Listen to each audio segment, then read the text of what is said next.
Okay hello, तो आज हम लोग डिस्कस करने वाले हैं क्या, uniformly charge thin spherical shell. मैं सेटअप समझा देता हूं थोड़ा बहुत तुम लोगों को कि हमारे पास क्या है, एक शेल बना हुआ है यहाँ पे, ठीक है।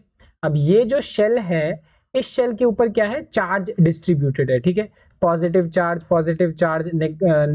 मतलब अभी तो नेगेटिव चार्ज की बात नहीं कर रहे, बट ऐसे मान लो इस पे डिस्ट्रीब्यूटेड है पॉजिटिव चार्ज, ठीक है। अब मुझे इलेक्ट्रिक फील्ड निकालनी है अलग अलग पोजीशंस पे। सबसे पहले हम पॉइंट मान रहे हैं एक ऐसा पॉइंट P जो कि कहां पे लाई कर रहा है, ये है अगर मेरा शेल, तो इस शेल के बाहर लाई करता है ये पॉइंट P, ठीक है। अब इस पॉइंट P पे अगर मुझे इलेक्ट्रिक फील्ड निकालना है तो मुझे क्या करना पड़ेगा, ठीक है। यहाँ मैं कुछ कुछ बातें तुम्हें बता दूं कि अगर मुझे इस पॉइंट पे, यानी इस पॉइंट पे इलेक्ट्रिक फील्ड निकालना है तो इसी पॉइंट पे एक मैं स्फेरिकल गॉसियन सरफेस मान लूंगा, ठीक है। इस केस में गॉसियन सरफेस स्फेरिकल बनाएंगे तो सबसे ज्यादा इजी पड़ेगा सॉल्व करने में, ठीक है।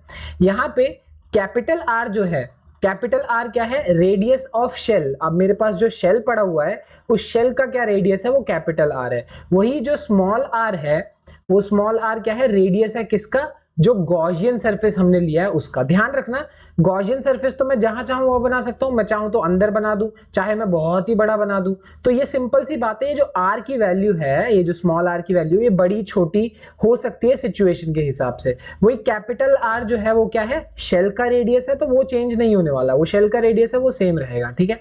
और एक बात कि अब ये शेल है, इस पे चार्ज डिस्ट्रीब्यूटेड है, तो इस पे हम क्या निकालेंगे, स्फेरिकल शेल चार्ज डेंसिटी, और मैं कहूंगा इसको क्या, एरियल चार्ज डेंसिटी। मतलब पूरे एरिया पे चार्ज डिस्ट्रीब्यूटेड है और इसको हम क्या बोलेंगे, सिग्मा बोलेंगे, ठीक है। कि टोटल चार्ज कितना है उसको अगर मैंने एरिया से डिवाइड कर दिया तो वो मुझे क्या मिलेगा, सरफेस चार्ज डेंसिटी। याद होगा तुम्हें, चार्ज डिवाइडेड बाय एरिया क्या होता है, सरफेस चार्ज डेंसिटी। अब यहाँ पे जो हम हमेशा करते आए हैं, हम फिर से वही करेंगे। फ्लक्स के दो फॉर्मूले हैं, दोनों फॉर्मूले निकालेंगे और दोनों को बराबर रख देंगे। कहने का क्या मतलब है, सबसे पहली बात तो मेरे पास जो चार्ज है उसको मैं क्या लिख सकता हूं, एरिया इंटू सिग्मा। मतलब सिंपल सी बात है, तुम्हें ये फॉर्मूला नहीं मालूम तो ये तो पक्का मालूम होगा ही कि मेरे पास जो सरफेस चार्ज डेंसिटी होती है वो क्या होता है, total charge by total area. और टोटल एरिया किसके बराबर है, 4 पाई r स्क्वायर, क्योंकि मैं एक स्फीयर की बात कर रहा हूं, ठीक है ना। तो यहाँ पे वही चीज है कि अगर मैं डिस्कस करूं कि मेरे पास चार्ज कितना हो जाएगा, तो एरिया इंटू सिग्मा हो जाएगा। बहुत सिंपल सी बात है।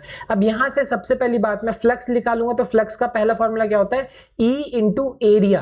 अच्छा, इलेक्ट्रिक फील्ड इंटू एरिया। तुम बोलोगे वो सर डायरेक्टली कैसे लगा दिया फॉर्मूला, यहाँ पे एंगल वगैरह क्यों नहीं लगाया। ध्यान देखो, अगर मैं इलेक्ट्रिक फील्ड की डायरेक्शन देखूं तो ऑफ कोर्स इलेक्ट्रिक फील्ड ऐसे होने वाला है, क्योंकि ये रहा मेरा शेल, शेल के हमेशा क्या होने वाला है, परपेंडिकुलर होगा, ठीक है। रही बात एरिया वेक्टर की, तो इस पॉइंट पे एरिया वेक्टर भी क्या होगा, इसी डायरेक्शन में, इलेक्ट्रिक फील्ड भी इसी डायरेक्शन में।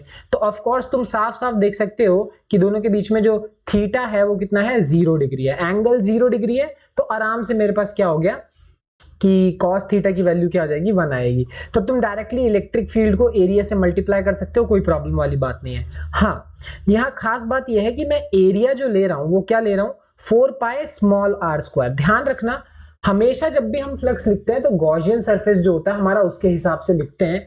यहाँ पे जो गॉसियन सरफेस है उसका जो रेडियस है वो कितना है, मेरे पास स्मॉल r है, ठीक है। ध्यान रखना, गॉसियन सरफेस का जो रेडियस है वो स्मॉल r है, तो वो कितना हो जाएगा, इलेक्ट्रिक फील्ड इंटू 4 पाई r स्क्वायर, ठीक है।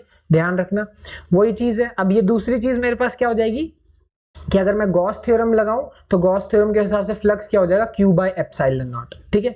ध्यान रखना, यहाँ कंफ्यूजन बहुत हो जाता है। जब मैं चार्ज लिख रहा हूं तो मैं कैपिटल R लिख रहा हूं, क्योंकि चार्ज शेल के ऊपर डिस्ट्रीब्यूटेड है और शेल का रेडियस कैपिटल R है। जब मैं फ्लक्स निकाल रहा हूं तब मैं स्मॉल r लिख रहा हूं, ठीक है। फ्लक्स निकालते समय हम क्या लिख रहे हैं, स्मॉल r लिख रहे हैं, क्योंकि फ्लक्स को हम गॉसियन सरफेस के हिसाब से लेते हैं। बहुत सही बात, ठीक है।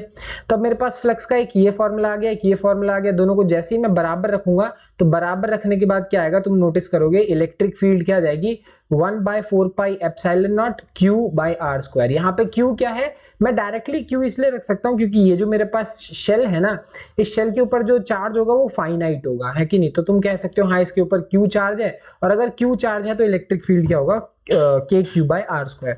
और सिंपल सी बात है, ये फॉर्मूला किसकी तरह है, एक पॉइंट चार्ज की तरह है। जब मैं पॉइंट चार्ज के लिए कहीं पे इलेक्ट्रिक फील्ड निकालता हूं तो वो भी के क्यू बाय आर स्क्वायर होता है, शेल के लिए भी के क्यू बाय आर स्क्वायर आ रहा है।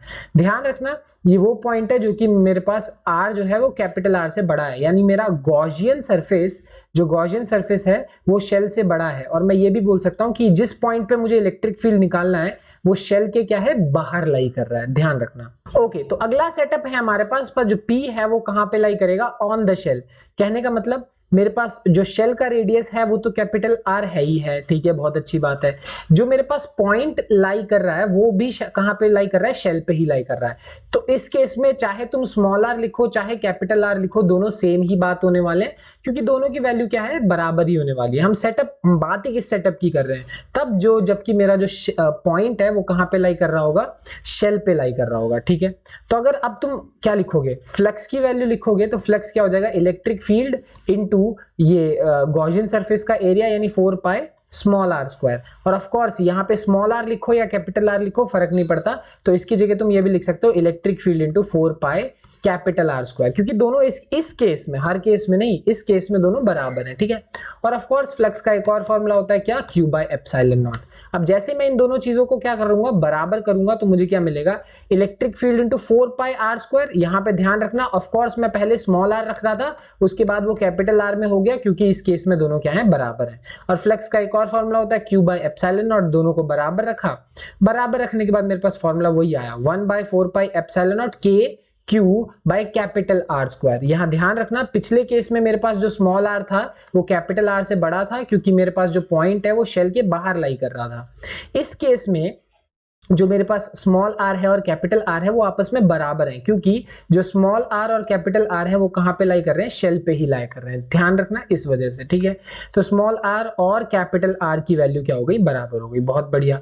अब फाइनली एक और चीज भी बोली जा सकती है कि देखो जो Q by 4 pi R square अभी लिखा था ना, total charge by total area किसके बराबर है, सिग्मा के बराबर है। तो Q by 4 pi R square, अगर मैं इसकी वैल्यू उठाऊं तो इसको हटा के मैं क्या रख सकता हूं, सिग्मा रख सकता हूं, क्योंकि 4 पाई आर स्क्वायर किसके बराबर, मतलब इसको यहां डिवाइड करेंगे तो sigma is equal to Q by 4 pi R square. Replace कर दिया तो इलेक्ट्रिक फील्ड की वैल्यू क्या है, सिग्मा बाय एप्सिलॉन नॉट। ध्यान रखना ये जो मेरे पास फॉर्मूला आ रहा है सिग्मा बाय एप्सिलॉन नॉट, ये अलग है। जो हमने इनफाइनाइट प्लेन शीट के लिए करा था वो सिग्मा बाय 2 एप्सिलॉन नॉट आता था, वो अलग है, ये अलग है। ये मेरे पास कब है, जब मैं एक थिन स्फेरिकल शेल की बात कर रहा हूं और उसमें भी इलेक्ट्रिक फील्ड में कहां निकाल रहा हूं, उसके सरफेस पे ही निकाल रहा हूं, तब की बात चल रही है ये, ठीक है। तो आखिरी सेटअप, आखिरी पॉइंट हमारे पास क्या है कि जब मैं शेल की बात करूं तो ये रहा मेरा शेल, और इस शेल में मेरे पास जो पॉइंट है वो कहां पे लाई करता है, अंदर लाई करता है, कि यहां पे मेरे पास जो है वो लाई कर रहा है। अच्छा, अगर वो यहां लाई कर रहा है तो अब हम वो कैसे निकालेंगे, इसको निकालना कोई बहुत ज्यादा मुश्किल वाली बात है नहीं। देखो कैसे किया जा सकता है ये, यहां पे बात हमारे पास ये है कि इलेक्ट्रिक फील्ड, मतलब जो हम फ्लक्स है, फ्लक्स के मेरे पास दो फॉर्मूले आने वाले हैं। ऑफ कोर्स दो फॉर्मूले, एक तो होगा electric field into 4 pi small R square, जहां पे स्मॉल आर क्या है, गॉसियन सरफेस का रेडियस है। हाँ, इस केस में ऑफ कोर्स जो आर की वैल्यू है वो कैपिटल आर से छोटी है, क्योंकि मैं शेल के अंदर की बात कर रहा हूं, ठीक है। तो वही है, जब तुम लिखोगे तो क्या हो जाएगा 4 पाई आर स्क्वायर, और फ्लक्स का ऑफ कोर्स दूसरा फॉर्मूला क्या है मेरे पास, क्यू बाय एप्सिलॉन नॉट। तो सेम ही फॉर्मूला मैंने दो बार यूज करा। फर्क क्या है इस केस में, सबसे इंपॉर्टेंट बात यह है कि मैंने तुमको बहुत अच्छे से बताया था कि मैं जब भी इलेक्ट्रिक फ्लक्स लिखता हूं तो मेरे को सिर्फ और सिर्फ मतलब है कि मेरा ये जो सरफेस है, इस सरफेस के अंदर कितना चार्ज है। बाहर जितना भी चार्ज हो, करोड़ों चार्ज हो, मुझे मतलब नहीं है। मुझे सिर्फ और सिर्फ इस बात से मतलब है कि इसके अंदर कितना चार्ज है, ठीक है। और अगर मुझे अंदर वाला चार्ज निकालना है तो उसको निकालने के लिए मुझे क्या करना पड़ेगा, Q बाय एप्सिलॉन नॉट। और इसके अंदर चार्ज कितना है, ऑफ कोर्स इस केस में इसके अंदर कोई चार्ज है ही नहीं, सारा चार्ज जो है वो शेल पे लाई करता है, अंदर कोई चार्ज नहीं है, ध्यान रखना। इसीलिए यहाँ पे जो मेरे पास इलेक्ट्रिक फील्ड, ये जो पूरी वैल्यू है वो 0 के बराबर होगी, तो ये पूरी वैल्यू भी क्या होगी, 0 के बराबर होगी। इलेक्ट्रिक फील्ड भी मेरा कितना आएगा, 0 आएगा। ध्यान रखना कि शेल के अंदर इलेक्ट्रिक फील्ड क्या होती है, 0 होती है। क्यों, क्योंकि शेल के अंदर कोई चार्ज एग्जिस्ट ही नहीं करता, इस वजह से। इसी चीज का ग्राफिकल रिप्रेजेंटेशन देख लेते हैं कि ये रहा मेरा शेल, ठीक है। अगर ये शेल है तो शेल के अंदर ऑफ कोर्स इलेक्ट्रिक फील्ड कितनी होने वाली है, 0 होने वाली है। तो 0 से लेकर R तक मतलब शेल के अंदर इलेक्ट्रिक फील्ड तुम्हें देखने को मिलेगी 0, ठीक है। फिर हमारे पास एग्जैक्टली सरफेस के ऊपर जो इलेक्ट्रिक फील्ड होती है वो कितनी होती है, KQ/R², जहां पे कैपिटल R रखते हैं हम, तो ये बात तुम्हें बहुत अच्छे से मालूम है, ठीक है। ठीक है, ये वाली बात हो गई। तो अगर और यहां जैसी मैं सरफेस की बात कर रहा हूं तो KQ/R² हो गया, बहुत बढ़िया। और सरफेस के बाहर जाता जाऊंगा तो हमें पता है इलेक्ट्रिक फील्ड किसके मतलब किस पे प्रोपोर्शनल है, डिस्टेंस पे इनवर्सली प्रोपोर्शनल है, 1/R²। यानी जैसे जैसे डिस्टेंस की वैल्यू क्या होगी, बढ़ती जाएगी, इलेक्ट्रिक फील्ड की वैल्यू क्या होती जाएगी, घटती जाएगी, ठीक है। तो यही चीज है, ध्यान रखना। हमारे पास 3 फॉर्मूले हैं। इलेक्ट्रिक फील्ड शेल के अंदर कितना आया, 0। सरफेस पे जब R equals to capital R है तो वो कितना है, KQ/R²। इस केस में तुम चाहे स्मॉल लिखो चाहे कैपिटल R लिखो, कोई फर्क नहीं पड़ता, ठीक है। और वही है, जब हम बाहर की बात करेंगे तो बाहर क्या होगा, KQ/R², जहां पे R जैसे जैसे बढ़ेगा इलेक्ट्रिक फील्ड की वैल्यू क्या होगी, घटती चली जाएगी। जैसे एक ये क्वेश्चन देखते हैं, काफी स्ट्रेट फॉरवर्ड सवाल है। एक स्फेरिकल शेल है जिसका रेडियस तुम्हें दिया हुआ है, ठीक है, उसके ऊपर चार्ज कितना है ये दिया हुआ है। हमें वही है कि इलेक्ट्रिक फील्ड निकालनी है, इनसाइड निकालनी है, आउटसाइड निकालनी है, और 3 मीटर फ्रॉम द शेल, ठीक है। अच्छा, हमें 3 डिफरेंट लोकेशंस पे। सबसे पहली बात, जब इनसाइड की बात करेंगे, मैंने तुम्हें बताया अंदर इलेक्ट्रिक फील्ड 0 होती है, क्योंकि अंदर कोई चार्ज ही नहीं है, तो इलेक्ट्रिक फील्ड भी कितनी होगी, 0 होगी। पहली बात तो ये, ठीक है। दूसरी चीज हमारे पास क्या है कि जब मैं बात करूंगा किसकी, आउटसाइड द शेल, ठीक है, जस्ट आउटसाइड द शेल की बात करें तो एकदम सरफेस पे बात कर रहे हैं हम एक तरीके से। तो सरफेस पे बात करें तो तुम डायरेक्ट ये वाला फॉर्मूला लगा सकते हो, KQ/R², जहां कैपिटल R क्या है, शेल का रेडियस है मेरे पास, ठीक है।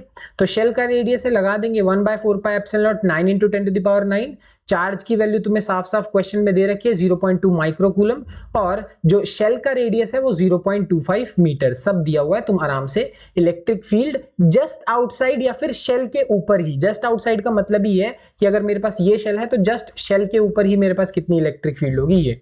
और फाइनली लास्ट बात ये है कि 3 metre from the centre of the shell, यानी शेल के बाहर की बात हो रही है। तो जब शेल के बाहर की बात हो रही है तो फॉर्मूला सेम रहेगा। देखो ये फॉर्मूला सेम है, फर्क ये है कि कैपिटल R जो है वो क्या है, शेल का रेडियस है, जहां पे स्मॉल r क्या है, गॉसियन सरफेस, या फिर मैं ये वाला डिस्टेंस बोलूंगा, सेंटर से कितना डिस्टेंस है। जैसे तुम देखोगे 9 × 10⁹ 9 × 10⁹ Q, बस यहाँ पे R हम रख रहे थे शेल का रेडियस, यहाँ पे हम स्मॉल r रखेंगे या सेंटर से कितनी दूरी है ये, बस इतने से ही फर्क बहुत पड़ जाएगा, ठीक है ना। ओके, तो एक ये जेईई का सवाल देखते हैं, बहुत ही अच्छा सवाल है। इस सवाल को मैं तुम्हें पूरे तरीके से एक बार समझा देता हूँ। इस सेटअप में बोला क्या गया है कि मेरे पास एक ऐसे सिलेंडर है, ठीक है।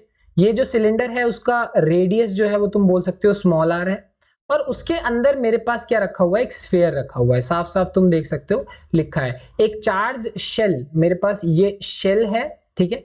अब ये शेल जो है वो उसका टोटल चार्ज मेरे पास Q है। अब ये बोला हुआ है कि हमें फ्लक्स निकालना है, जो फ्लक्स की वैल्यू क्या है, फाई है, जो कि सिलेंडर से होती हुई जा रही है। सिलेंडर का हाइट h है, रेडियस r है, सब सिंपल सी बात है।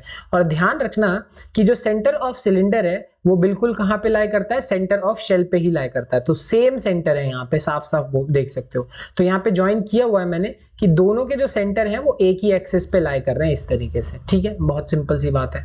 और ऑफ कोर्स एक और चीज ये बोली हुई है कि मान लो यहां से यहां तक का डिस्टेंस, अगर टॉप से डिस्टेंस x है तो बॉटम से डिस्टेंस भी ऑटोमेटिकली कितना होगा, x होगा। ऐसा मैं नहीं, ऐसा क्वेश्चन में ही तुम्हें दिया हुआ है, ठीक है। बहुत सारी बात। अब तुम्हें क्या करना है कि बताना है कि इनमें से कौन से ऑप्शंस इज और आर करेक्ट हो सकता है, मतलब चारों ही सही हो सकता है एक ही सही हो सकता है 3 सही हो या 2 सही हो, कुछ भी पॉसिबिलिटी है। ऐसे क्वेश्चंस में तुम्हें करना क्या होता है कि तुम्हें चारों ही ऑप्शंस चेक करने होते हैं, ठीक है। तो एक एक करके हम चारों ऑप्शंस चेक करेंगे। तो ऑप्शन नंबर ए देखते हैं। ऑप्शन ए में क्या बोला है कि h की वैल्यू, यानी जो सिलेंडर की हाइट है वो शेल के रेडियस, डबल के भी रेडियस से बड़ी है, और जो स्मॉल r की वैल्यू वो 3r/5 है। तो यानी लगभग सेटअप कुछ इस तरीके से है, ठीक है। कि सबसे पहली बात, जो सिलेंडर की हाइट है वो तो पूरे के पूरे शेल से काफी बड़ी है, मतलब उसके डबल के भी डिस्टेंस से बड़ी है, तो वो बाहर ही निकल गया। बट यहाँ पे जो मेरे शेल का रेडियस है, ठीक है, अगर मैं अपने शेल के रेडियस की बात करूं तो शेल का रेडियस कहीं ना कहीं r = 5r/3। तो तुम साफ साफ देख सकते हो शेल का रेडियस मेरे सिलेंडर के रेडियस से साफ साफ क्या है, बड़ा है। तो इसीलिए जो ये वाला हिस्सा तुम देख रहे हो ना शेल का जो बाहर जा रहा है वो इसीलिए जा रहा है क्योंकि उसका रेडियस बड़ा है। अब यहाँ पे मैं सबसे पहला जो स्टेप करूंगा वो मैं क्या करूंगा, इस थीटा की वैल्यू निकालूंगा। अच्छा, मेरा एक रीजन है कि मैं इस थीटा की वैल्यू क्यों निकालूंगा। साइन थीटा की वैल्यू क्या हो जाएगी, परपेंडिकुलर बाय हाइपोटेनियस। ठीक है, तो सबसे पहली बात, जो परपेंडिकुलर है, ये जो परपेंडिकुलर है वो किसके बराबर है, सिलेंडर के रेडियस के बराबर है। और सिलेंडर का जो रेडियस है वो क्या है, 3r/5। ऐसा मैं नहीं बोल रहा, ऐसा क्वेश्चन में साफ साफ दिया हुआ है। ठीक है, तो ये हो गया परपेंडिकुलर। और हाइपोटेनियस यानी यहां से यहां तक का जो रेडियस है, मतलब डिस्टेंस है, वो तो शेल का ही रेडियस है जो कि किसके बराबर है, कैपिटल R। ठीक है, तो ये कट पिटा के मेरे पास कितना आएगा, 3/5। और तुम्हें मालूम होगा, नहीं मालूम तो मैं बता दूंगा, साइन थीटा की वैल्यू अगर 3/5 हो तो वो एंगल कितना हो जाता है, यानी थीटा की वैल्यू कितनी होती है, 37 डिग्री होती है। अच्छा, अगर ये बात नहीं मालूम तो मालूम कर लो, क्योंकि इसमें कुछ कुछ वैल्यूज है जो कि जेई बहुत बार लगातार पूछता रहता है। अभी के लिए बहुत डिटेल में ना जाते हुए मैं तुम्हें बता देता हूँ, साइन 37 और कॉस 53 दोनों की वैल्यू होती है 3/5। ठीक है, वही अगर मैं बात करूं साइन 53 और कॉस 37 दोनों की वैल्यू कितनी होती है, 4/5। और जो tan 37 और cot 53 दोनों की वैल्यू कितनी होती है, 3/4। वैसे ये वैल्यूज याद कर लो तो बेटर है, ऑल्दो इसकी डेरिवेशन वगैरह सब है वो तुमने की होगी मैथ्स में। अभी के लिए बस मैं तुम्हें बोलूंगा कि इसको याद कर लो, क्योंकि कुछ ऐसे एंगल्स हैं, इसके अलावा और भी कुछ कुछ एंगल्स हैं जो कि जेई बार बार पूछता है, मतलब तुम्हें याद ही रहे तो बेटर है। तो जैसे ही मेरे पास साइन थीटा है, मतलब यहाँ पे थीटा की वैल्यू कितनी आ गई, मेरे पास 37 डिग्री आ गई। अब थीटा की वैल्यू 37 डिग्री आ गई तो मुझे मालूम है कि मुझे क्या निकालना है, कि सिलेंडर के ऊपर फ्लक्स निकालना है। अब सिलेंडर पे फ्लक्स निकालना है तो मुझे सिर्फ उतना मतलब है कि सिलेंडर के अंदर कितना चार्ज है। अब तुम साफ साफ देख सकते हो, ये वाला हिस्सा जो है वो बाहर चला गया, सिमिलरली ये वाला हिस्सा भी बाहर चला गया। अब इसके रिलेटेड कोई भी फ्लक्स होगा मुझे कोई मतलब नहीं है, मुझे सिर्फ मतलब है इस वाले हिस्से से, और मुझे मतलब है इस वाले हिस्से से। सिर्फ इन दोनों हिस्सों से ही मतलब है कि इसके वजह से कितना फ्लक्स होगा, क्योंकि यही सिलेंडर के अंदर लाई करते हैं। तो इसके लिए मेरे पास एक स्ट्रेट फॉरवर्ड फॉर्मूला होता है, अगर अंदर का चार्ज निकालना है तो कितना होता है, Q×1 minus cos theta. Cos theta और थीटा कितना है, 37। अच्छा, वैसे तो ये फॉर्मूला कैसे आया मैं तुम्हें ये भी बता ही देता हूँ। जैसे अगर मान लो ये स्फेयर है, अब तुम्हें पता है कि पूरे के पूरे स्फेयर का जो एरिया होता है वो 4πr² होता है, ये बहुत अच्छे से तुम्हें ये बात मालूम है। ठीक है, बट अगर मैं सिर्फ तुमसे बोल दूं कि इतने हिस्से का एरिया निकालो, ठीक है, मैं इतने हिस्से का एरिया तुमसे अगर बोल दूं, या फिर अगर मैं बोल दूं कि ऐसे तुम यहां से यहां तक का ये जो हिस्सा है, ठीक है, इस पूरे हिस्से का एरिया निकालो, तो अगर ऐसे में एरिया निकालना है तो इसका एक सेटअप होता है, फॉर्मूला होता है, मैं तुम्हें बता देता हूँ कि इस तरीके से।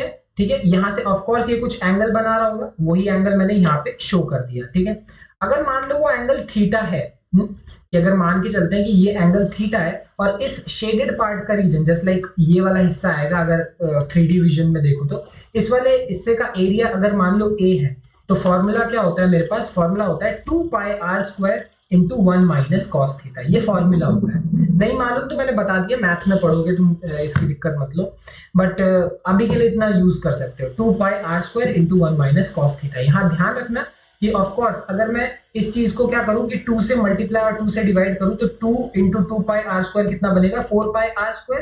और 4πr² क्या होता है, टोटल का एरिया। ठीक है, तो टोटल का एरिया, और मैंने एक 2 से डिवाइड भी किया था तो ये 2 यहाँ पे आ जाएगा। तो चाहो तो तुम ये वाला चाहो ये वाला फॉर्मूला कोई सा भी यूज कर सकते हो। ठीक है ना, अब चलते हैं अपने क्वेश्चन पे। हमारे क्वेश्चन में हमें इन दोनों हिस्सों का एरिया निकालना था। ठीक है, अगर मुझे इन दोनों हिस्से का एरिया निकालना है तो साफ साफ देख सकते हो, अभी मैंने सिर्फ टॉप वाले का फॉर्मूला बनाया था, वो क्या था, a था, a = a total × 1 minus cos theta by 2, ये फॉर्मूला था। ठीक है, तो अब मैं क्या करूंगा कि मुझे अगर ऊपर और नीचे दोनों का निकालना है तो ऑफ कोर्स मैं क्या करूंगा, उसको 2 से मल्टीप्लाई कर दूंगा, क्योंकि वो डबल हो गया ना एरिया, तो डबल 2 टाइम्स एरिया, तो मुझे इस साइड भी 2 से मल्टीप्लाई करना पड़ेगा, और इस साइड भी अगर 2 से मल्टीप्लाई करना पड़ेगा। तो सबसे पहले ये जो एरिया है और ये जो एरिया है, इससे मुझे क्या मिलने वाला है, सबसे पहली बात, इस 2 से इस 2 को कैंसिल कर सकते हो, कोई प्रॉब्लम वाली बात नहीं। जैसे ही कैंसिल करा तो मेरे पास कुछ इस तरीके से बनेगा। ठीक है, तो यहां मैंने इस 2a को 2a ही छोड़ दिया, a टोटल को मैंने a टोटल यहां पे कर दिया, और ये मेरे पास जो 2 है 2 से कैंसिल हो गया। अब मैं क्या कर रहा हूं कि मैं पूरी इक्वेशन को लेफ्ट पे भी और राइट पे भी सिग्मा से मल्टीप्लाई कर रहा हूं। सिग्मा मतलब सरफेस चार्ज डेंसिटी से मल्टीप्लाई कर रहा हूं। अब तुम्हें मालूम है कि सरफेस चार्ज डेंसिटी यानी सिग्मा = क्या होता है, total charge divided by total area. तो अगर मैं सिग्मा को एरिया से मल्टीप्लाई कर दूंगा, मुझे क्या मिल जाएगा, टोटल चार्ज मिल जाएगा, और यहां से यहां तक कर दूंगा तो मुझे चार्ज यहां से लेकर इतने पे कितना चार्ज है और यहां से लेकर इतने पे कितना चार्ज है ये मिल जाएगा। ठीक है, सिंपल सी बात है। तो बस इतने हिस्से पे कितना चार्ज है इसको अगर मैं मान लो क्यू मानता हूं तो वो किसके बराबर होगा, total charge into 1 minus cos theta. ध्यान रखना ये एक फॉर्मूला तरीके का बना दिया मैंने, इसी फॉर्मूले को हम अगेन एंड अगेन यूज करेंगे। तो चलते हैं अब हमारे क्वेश्चन पे, जहां पे हमने कहां तक कर लिया था, यहां तक। अब वो ये कि अगर तुम चाहोगे कि सिर्फ अंदर अंदर यानी इतने हिस्से पे कितना चार्ज है ये निकालना चाहते हो तो क्या करोगे, Q in is equal to total charge into 1 minus cos theta. Theta कितना है 37 डिग्री। ठीक है, और कॉस 37 की वैल्यू मैंने तुम्हें अभी बताई थी कितनी होती है 4/5। सॉल्व करोगे तो टोटल चार्ज कितना आएगा, Q/5 आएगा। बस अब ये चीज वाली बात है, यहां से अगर तुम गॉस लॉ लिखोगे तो सिर्फ और सिर्फ अंदर वाले चार्ज से मतलब है डिवाइडेड बाय एप्सिलॉन नॉट कर दिया और फाइनली मेरे पास क्या आ गया, Q/5 एप्सिलॉन नॉट आ गया। ठीक है, समझ में आ गई बात। तो तुम नोटिस करोगे कि मेरे पास फ्लक्स की वैल्यू कितनी आ रही है, Q/5 एप्सिलॉन नॉट, क्योंकि Q इन जो है वो Q/5 के बराबर आ रहा है और यही चीज ऑप्शन ए में दी हुई है। यानी साफ साफ हम कह सकते हैं कि ऑप्शन ए बिल्कुल सही बात है। अब ऑप्शन पार्ट बी देखते हैं। पार्ट बी में बोला है हाइट ऑफ सिलेंडर जो है वो 2r से भी ज्यादा है और जो सिलेंडर का रेडियस है वो शेल के रेडियस से भी ज्यादा है। यानी कहीं ना कहीं अगर हाइट भी ज्यादा है और रेडियस भी ज्यादा है तो पूरा का पूरा शेल जो है वो अंदर ही समा सकता है, मतलब उस सिलेंडर के अंदर ही आ सकता है। और इस केस में आंसर निकालना सबसे आसान है। क्यों, ना तुम्हें थीटा वीटा किसी चीज की टेंशन नहीं है, क्योंकि सारा का सारा चार्ज, टोटल चार्ज क्यू जो है वो किसके अंदर लाई कर रहा है, सिलेंडर के अंदर ही लाई कर रहा है। तो ऑफ कोर्स जब तुम फ्लक्स निकालोगे वो किसके बराबर होगा, क्यू इन जो कि टोटल चार्ज है, सारा चार्ज अंदर है तो वो Q/एप्सिलॉन नॉट हो गया। और तुम देख सकते हो ऑप्शन बी में भी यही बोला है कि फ्लक्स कितना आएगा, Q/एप्सिलॉन नॉट आएगा। यानी हाँ, जो सेकंड ऑप्शन है वो भी क्या है, एकदम सही बात है। और ऑप्शन नंबर अगर सी देखें तो ऑप्शन सी में क्या बोला है कि सिलेंडर की जो हाइट है वो भी एक तरीके से कम है और सिलेंडर का जो रेडियस है वो भी एक तरीके से कम है। ठीक है, तो सिलेंडर छोटा है शेल बड़ा है, कहीं ना कहीं इस तरीके का सेटअप। ठीक है, कि भाई मेरा जो सिलेंडर है वो शेल के अंदर आ जा रहा है, पूरा जो शेल है वो बाहर चला गया, क्योंकि हाइट भी कम है रेडियस भी कम है। अगर ऐसा सीन है तो ऑफ कोर्स क्या होने वाला है, सारा चार्ज बाहर है, अंदर कुछ चार्ज है ही नहीं। अगर Q इनक्लोज्ड मतलब सरफेस के अंदर कोई चार्ज ही नहीं है तो फ्लक्स की वैल्यू कितनी हो जाएगी, 0 हो जाएगी। और थर्ड ऑप्शन में देखो, थर्ड ऑप्शन में भी क्या लिखा है, फ्लक्स की वैल्यू 0, यानी थर्ड ऑप्शन भी क्या है, बिल्कुल सही बात है। और option number D, last option जो है वो कहीं ना कहीं पहले ऑप्शन जैसा है, क्योंकि यहाँ पे हाइट भी थोड़ी सी क्या है हमारे पास ज्यादा है सिलेंडर की और जो रेडियस है वो थोड़ा सा कम है, मतलब 4/5 लिखा है तो ऑफ कोर्स वो कम हो गया। तो सिलेंडर का हाइट साफ साफ शेल से ज्यादा है बट जो रेडियस है वो कम है, उस वजह से क्या होगा, इतना हिस्सा जो स्फीयर का होगा वो बाहर रह गया और सिर्फ इतना ही हिस्सा क्या है, अंदर रह गया। अगर ऐसा सीन है तो होगा क्या, सिंपल जो पहले ऑप्शन में हमने किया, सबसे पहले हम साइन थीटा की वैल्यू निकालेंगे जो कि क्या है, परपेंडिकुलर बाय हाइपोटेनियस, यहां से लेकर यहां तक जो मेरे पास क्या हो गया, सबसे पहले अगर मैं ये थीटा लेके चलूं तो ये हो गया 4r/5 radius of the cylinder, 4r/5 perpendicular. Hypotenuse यहां से लेकर यहां तक उसकी वैल्यू कितनी होगी, कैपिटल R होगी, मतलब शेल का रेडियस, वो हो गया 4/5 थीटा की वैल्यू 53 डिग्री, जो कि मैंने अभी तुम्हें टेबल में बताई दी थी। कहीं ना कहीं साइन थीटा की वैल्यू मुझे 53 मिल गई तो ऑफ कोर्स मेरे पास, मतलब साइन थीटा की नहीं, थीटा की वैल्यू 50 डिग्री, तो अंदर वाले चार्ज कितना होगा, Q into 1 minus cos theta. अभी हमने फॉर्मूला बनाया था, साइन 53 की वैल्यू 4/5 होती है बट कॉस 53 की वैल्यू होगी 3/5। ठीक है, करने पे मेरे पास क्या आया, 2Q/5 आया। और फाइनली अगर मैं किसकी वैल्यू लिखूं, फ्लक्स की, तो फ्लक्स कितना हो जाएगा, 2Q/5 एप्सिलॉन नॉट। ठीक है, यानी total charge by epsilon not, total charge कितना है 2Q/5, तो फ्लक्स कितना आना चाहिए 2Q/5 epsilon not, but question में क्या दिया हुआ है, Q/5 एप्सिलॉन नॉट, जो कि ऑफ कोर्स क्या है, गलत ऑप्शन है। तो सिर्फ डी ऑप्शन गलत है, बाकी ए बी सी सारे ऑप्शंस क्या है, सही है। ओके, तो शेल की कहानी में इतना ही, बाकी जो भी है मिलते हैं अगली वीडियो में, बाय बाय।